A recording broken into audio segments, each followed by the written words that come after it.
She was not the Queen of France, but for years she had more power than the woman who wore the crown. Diane de Poitiers was the king's mistress, his obsession, his advisor, and the woman many believed truly controlled him. Before we continue, subscribe for more stories of power, betrayal, and scandal. When Henry II became King of France, Diane was almost 20 years older than him. She had known him since he was a damaged young prince, shaped by trauma and desperate for someone to trust. And when he finally took the throne, he did not push her into the shadows. He brought her closer. Diane received jewels, castles, influence, and access to power that should have belonged to the Queen. Meanwhile, Catherine de Medici, Henry's wife, was forced to watch from the sidelines. She was queen in name, but Diane was queen in everything else, until one violent tournament changed everything. Diane de Poitiers was born in 1499 into a noble family that had status, but not endless wealth. Her father had a title, her family had a name, but in the world of the French court, a name was never enough. Power had to be protected, money had to be found, alliances had to be made, and daughters were often the easiest way to do it. From a young age, Diane would have understood that beauty was not just a gift, it was currency. A pretty daughter could save a family from decline.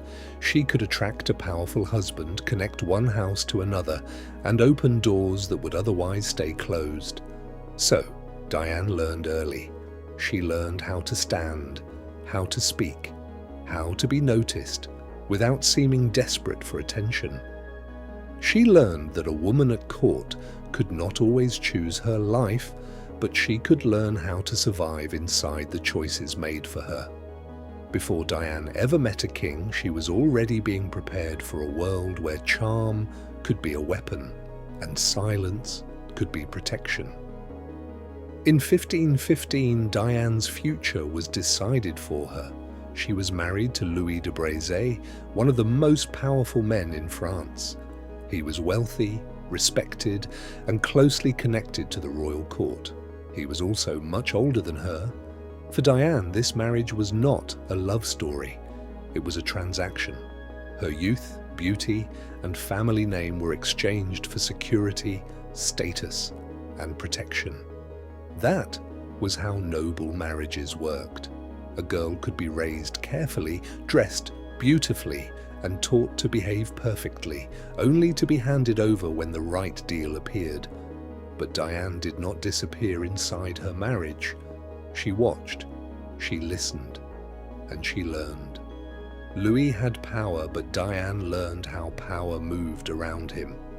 She learned how estates were managed, how favors were granted, how men made decisions, and how influence could be gained without ever appearing ambitious.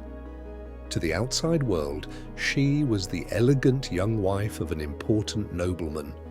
But quietly, Diane was becoming something sharper, a woman who understood survival, and survival would become her first step toward power. For years, Diane quietly mastered the art of influence. Then fate placed someone in her path who would change her life forever. His name was Henry. As a young prince, Henry had endured an experience that would shape the rest of his life. After his father, King Francis I, was captured during the Battle of Pavia, Henry and his older brother were handed over to Spain as political hostages. They spent 4 years in captivity, separated from everything familiar, surrounded by strangers, and constantly reminded that they were bargaining chips rather than children. When Henry finally returned to France, he was no longer the carefree boy who had left. He had become quiet, guarded, suspicious. Many at court saw only a prince. Diane saw something else. She saw a lonely young man searching for stability in a world that had taught him trust could disappear overnight. Unlike the others, she listened. She spoke to him without pity or flattery. She offered calm where others offered expectations. Over time, Henry began seeking her company. What started as friendship slowly became dependence. To Henry, Diane was more than a beautiful noblewoman. She became the one person who made him feel understood. Neither of them could have imagined that this bond would one day reshape the French court. Because when Henry eventually became king, the woman who had earned his trust would hold more influence than anyone, including his own queen. In 1531, Diane's husband died. To the world, she was now a widow. But for Diane, widowhood brought something rare: freedom. She had wealth, property, status, and no immediate need to marry again. In a court where women were often passed from one arrangement to another, Diane suddenly had choices. So she made a decision that would define her image for the rest of her life. She would wear only black and white. Officially, these were the colors of mourning. To others, it looked like eternal devotion to her late husband, but it also made her unforgettable. In a court filled with bright silks, jewels, and competition, Diane stood apart. Her black and white clothing became more than grief. It became a signature, a symbol, a brand. She appeared elegant, untouchable, and impossible to ignore. And Henry noticed. The wounded prince who had once needed comfort was now growing into a man. His attachment to Diane did not fade. It deepened. She was no longer simply a trusted presence from his youth. She was becoming the center of his emotional world. And Diane, who had spent years learning how power worked, understood exactly what that could mean. Long before Henry became king, his future had already been arranged, not by love, by politics. In 1533, he married Catherine de Medici, the young niece of Pope Clement VII. The marriage promised wealth, powerful alliances, and stability for the French crown. On paper, Catherine was everything a future queen should be. She was intelligent, well-educated, exceptionally wealthy, and determined to prove herself. But there was one problem she could never overcome. Henry was already in love with someone else. From the very beginning of their marriage, Catherine understood where she stood. She wore the crown. Diane held Henry's heart. While Catherine fulfilled her royal duties, Diane remained the woman Henry trusted most. He sought her advice, admired her judgment, and looked to her for comfort in ways he never did with his own wife. To make matters worse, Catherine struggled for years to produce an heir. At the French court, that was dangerous. A queen who could not give the kingdom a son was often seen as replaceable. As the years passed without children, whispers spread through the palace. Perhaps the marriage had failed. Perhaps Henry should choose another wife. Meanwhile, Diane's influence only continued to grow. The woman with no crown was quietly becoming the most powerful woman at court, and Catherine could do nothing but watch. Then came one of the strangest twists in the story. According to some accounts, Diane helped Catherine become pregnant, not because she wanted to give Catherine power, but because it protected Diane's own. If Catherine was dismissed for failing to produce children, Henry could be forced to marry again. A younger, more attractive, more politically useful wife might arrive at court, and that woman could become a real threat. Catherine, however, was already weakened. She was humiliated, desperate, and dependent on survival. So Diane may have decided it was better to keep Catherine exactly where she was, a queen in title, but not in Henry's heart. For Catherine, the situation must have been unbearable.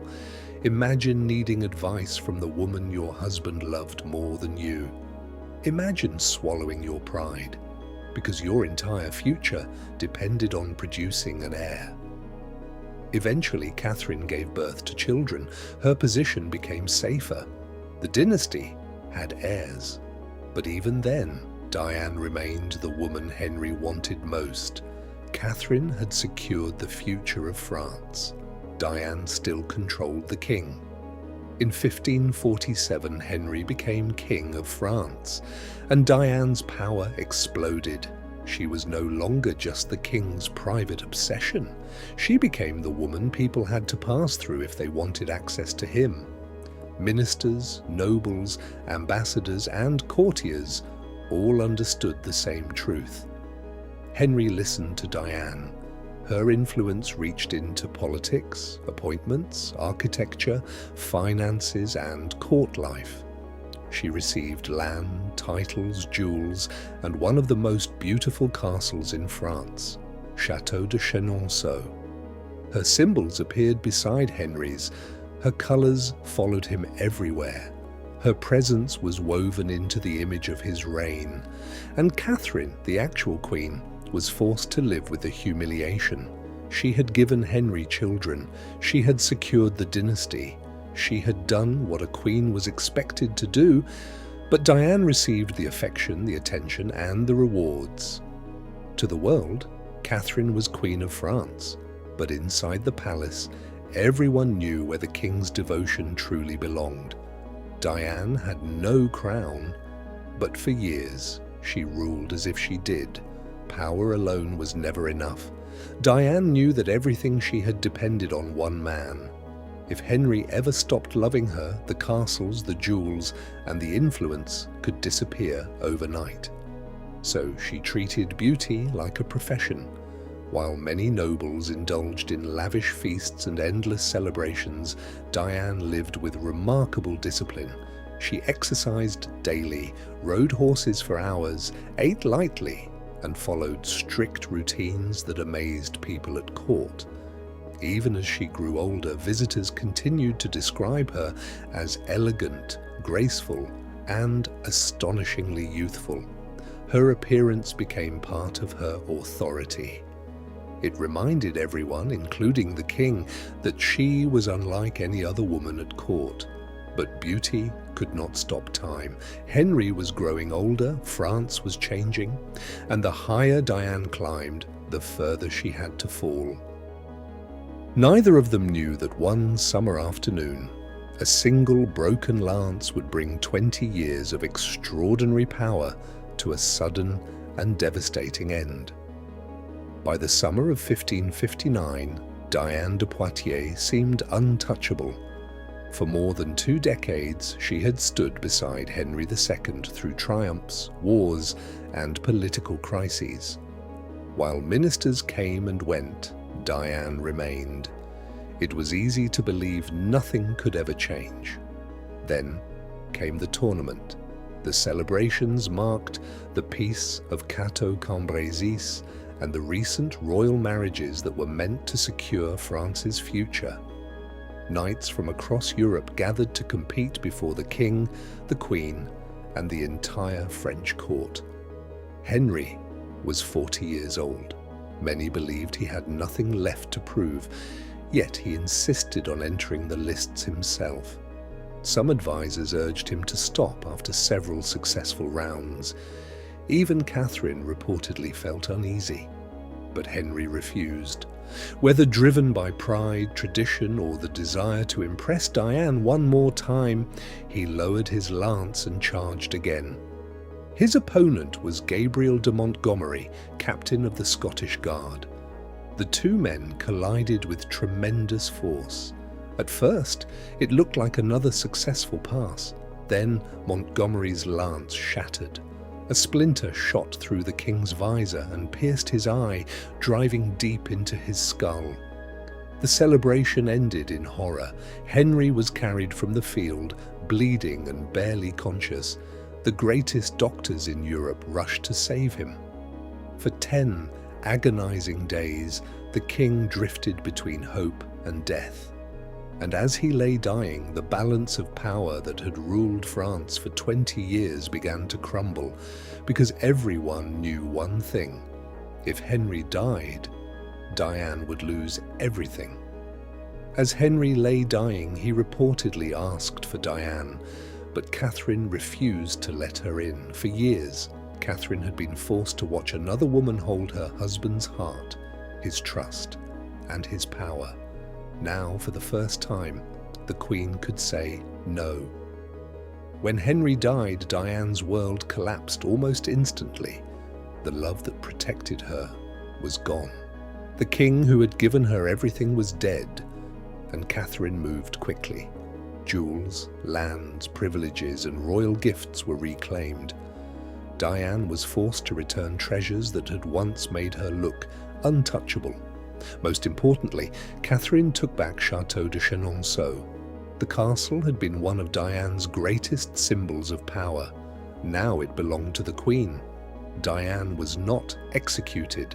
She was not imprisoned.